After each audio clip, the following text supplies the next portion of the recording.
Today, I want to read to you from Romans chapter 7 and talk to you about the sinfulness of sin. Our text is Romans chapter 7, verse 8, which says this: "But sin, taking opportunity by the commandment, produced in me all manner of evil desire, for apart from the law, sin was dead." Romans chapter 7 powerfully shows the weakness of God's law when it comes to solving our sin problem. In fact, sin within us has a way of taking opportunity by the commandments. Paul described the way in which the warning, "Don't do that," may actually become a call to action because of our sinful, rebellious hearts. It isn't the fault of the commandment, it's our fault.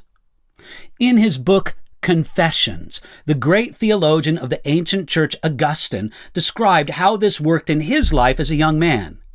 I'll paraphrase a bit from his well-known book.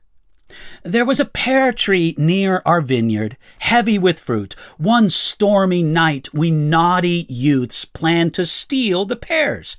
We took off a huge load of them, not to eat them, but to throw them to the pigs, but we ate just enough to have the pleasure of forbidden fruit.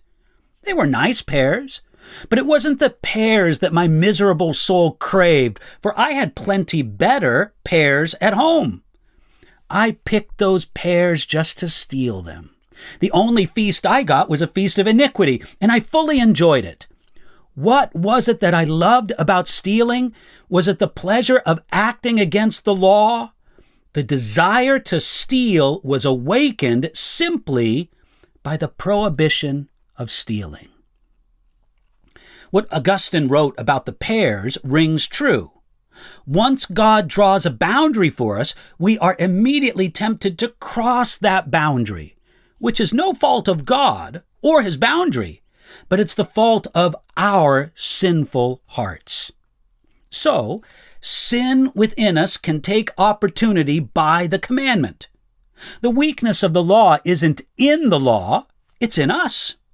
Our hearts are so wicked that they can find opportunity for all manner of evil desire, even from something good like the law of God. Some years ago, I read about a beach hotel in Florida that worried that people would fish from the balconies. So they put up signs, "No fishing from the balcony."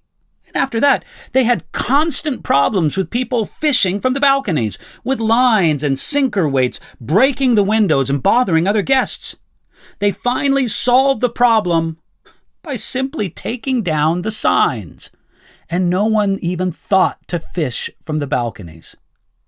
Because of our fallen nature, the law can end up working like an invitation to sin. This shows how evil sin is.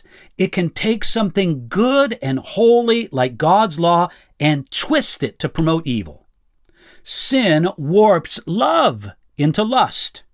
It warps an honest desire to provide for one's family into greed.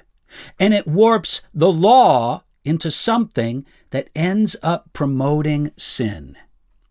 As Paul so beautifully shows in Romans, this is why we need Jesus. God's law is good, and it has its purpose, but only Jesus can solve our sin problem. So look to him today.